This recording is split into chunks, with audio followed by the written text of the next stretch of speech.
Welcome back dear learners. आज के video में हम बात करने वाले हैं एरेज के बारे में। एरे की यदि हम एक सिंपल लाइन में डेफिनेशन की बात करें, सिंगल लाइन में समझने की अगर हम कोशिश करें कि व्हाट इज एन एरे, तो एरे को हम बोल सकते हैं कि ये it is a finite collection of similar data type। Similar data type के जब एलिमेंट्स आपको चाहिए हों, बहुत सारे, एक से ज़्यादा मतलब, तो उस केस में हम सिंगल वेरिएबल की बजाय क्या यूज़ करेंगे? एरे। तो किसी भी एरे को जो है डिक्लेयर करने के लिए जो सिंटैक्स होगा, वो सिंटैक्स आप देखें। सबसे पहले लिखना होगा आपको डेटा टाइप। डेटा टाइप लिखने के बाद में हम उस अरे का नाम लिखेंगे, अरे नेम। ठीक। फिर ये है आपके स्क्वायर ब्रैकेट्स बोलते हैं इसको।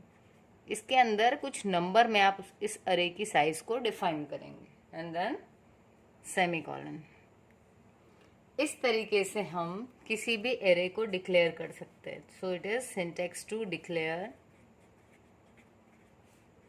N array. अब इसको और अच्छे से समझते हैं।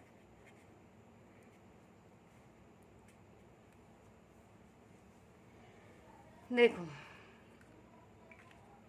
अभी तक क्या हो रहा था कि आपको अगर एक ही इंटीजर चाहिए था या एक ही फ्लोट चाहिए था तो हम सिर्फ लिख देते थे इंट ए, तो आपको एक मेमोरी मिलती थी एक इंटीजर के बराबर की। ठीक है। बट यदि मान लो मुझे इंटीजर डेटा टाइप में एक से ज़्यादा वेरिएबल्स को स्टोर करना है, जैसे मान लो किसी बच्चे के नंबर्स हैं, किसी स्टूडेंट के, तो मुझे जो उसके नंबर्स थे वो सेव करवाने थे, हिंदी, इंग्लिश, मैथ्स और साइंस। ठीक, ये 4 सब्जेक्ट थे। साइंस और भी कुछ ले लो आप, कंप्यूटर। अब ये जो 4 सब्जेक्ट के नंबर्स थे वो मुझको उसके सेव करवाने थे, तो एक सिंगल वेरिएबल में हमारा काम कभी भी नहीं हो पाता। तो उस केस में हमको क्या चाहिए था कि सारे नंबर्स में अगर होल नंबर लूँ इंटीजर में, है ना। नंबर कभी भी आपको ऐसे नहीं आते हैं कि 50.5, वो परसेंटेज होते हैं। बट नंबर्स की यदि हम बात करें तो वो पूरा एक नंबर होता है ना। तो हिंदी में भी कुछ नंबर आए, मान लो 50 में से 45, इंग्लिश में भी कुछ आ गए,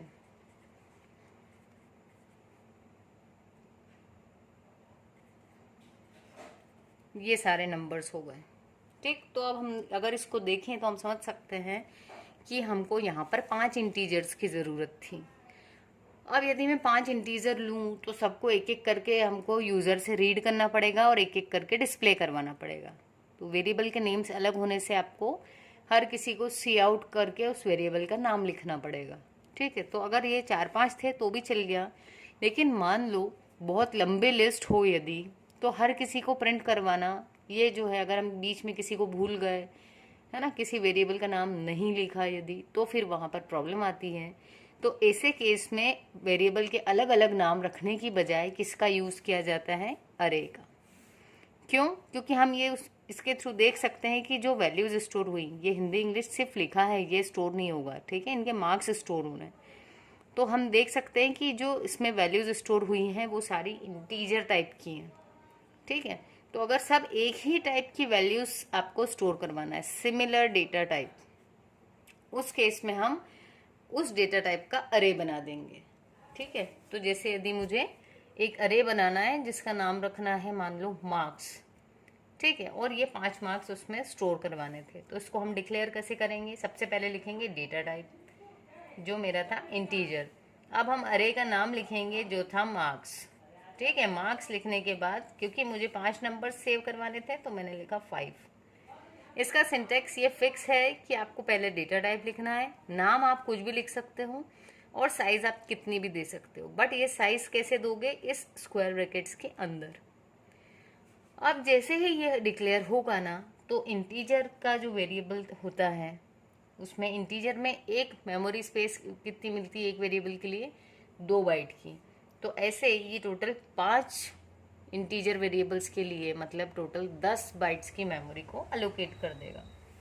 तो 5 कहा है हमने तो 1 2 3 4 और ये 5 वेरिएबल्स की इसको स्पेस मिल जाएगी। और इस अरे का नाम वो रख देगा मार्क्स। ठीक, मार्क्स हमेशा किसको इंडिकेट करेगा? जो भी पहला एलिमेंट है ये नाम उस पहले एलिमेंट को इंडिकेट करेगा। अब यदि मैं इंडेक्सिंग की बात करूं कि अगर मुझे ये नंबर प्रिंट करवाना है तो ये 0 से शुरू होगा, इसको कहेंगे इंडेक्स। ठीक है, 0 1 2 3 4, तो ये 0 से लेकर के 4 तक का आपको इंडेक्स मिल जाएंगे। तो अब जब आपको प्रिंट करवाना है या रीड करवाना है तो अलग अलग से नाम नहीं लिखना पड़ेंगे। ठीक है, बल्कि हम इसको एक्सेस कैसे कर सकते हैं? मार्क्स 0, इस 0 का मतलब अगर यहाँ मैं वैल्यूज भी रख दूं, यही वाले रख लेते हैं वैल्यू ताकि आप समझ पाए। ठीक है, तो यहाँ पर सबका डेटा टाइप सेम है इसलिए हमने इसका एक अरे बना दिया, उसका नाम रखा मार्क्स। हमेशा पहला वाला जो इंडेक्स होगा वो 0 होगा, जो फर्स्ट नंबर को इंडिकेट करेगा। मार्क्स के 0, तो इसको कहेंगे हम मार्क्स ऑफ 0। ठीक है, तो इसके जो 0th इंडेक्स है उस पर क्या वैल्यू दिख रही है? तो वो है 45। तो यदि हम इसको सी आउट करवाएंगे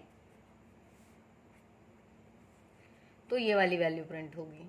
मुझे ये प्रिंट करवाना है तो हम लिखेंगे, इसको हटा देते हैं यहाँ से, हम लिखेंगे मार्क्स 1। नेक्स्ट प्रिंट करवानी है तो लिखेंगे मार्क्स 2। ऐसे ही चलेगा आपका अप टू 4 तक, या अगर 100 वेरिएबल्स हैं तो 0 से लेकर 99 तक। अब इसमें हम एक चीज और लगा सकते हैं, क्योंकि 0 से लेकर के कंटिन्यूअस आप जा रहे हो, सिर्फ एक का इंक्रीमेंट हो रहा है, तो आप लूप भी लगा सकते हो। ठीक है, तो नेक्स्ट वीडियो में यदि आप कहेंगे तो हम एक एग्जाम्पल देखेंगे जिसमें हम एक अरे को रीड भी करवाएंगे और उसको प्रिंट भी करवाएंगे। ठीक है, बट उसके लिए आप लोगों को कमेंट सेक्शन में कहना पड़ेगा, अदरवाइज आई विल थिंक कि आपको समझ में आ गया है अरे और लूप हम पहले ही समझ चुके थे, तो आप खुद से बना रहे हैं प्रोग्राम। यदि ऐसा नहीं है तो आप बिल्कुल वीडियो को रिक्वेस्ट कर सकते हैं इन कमेंट सेक्शन। और यदि चैनल को सब्सक्राइब नहीं किया है तो भाई जल्दी से कर लो सब्सक्राइब चैनल को, और दोस्त को भी बोलो कि वो भी सब्सक्राइब करें, है ना। ओके गाइस, गर्मी यहाँ बहुत ज़्यादा चल रही है अभी, तो आप पानी कंटिन्यूसली पीते रहें और अपने आप को हेल्दी रखें, क्योंकि आपकी एग्ज़ाम्स भी पास में आ रही है, आपको हेल्दी रहना है उसके लिए। ठीक है, ओके देन, मिलते हैं अपनी नेक्स्ट वीडियो में।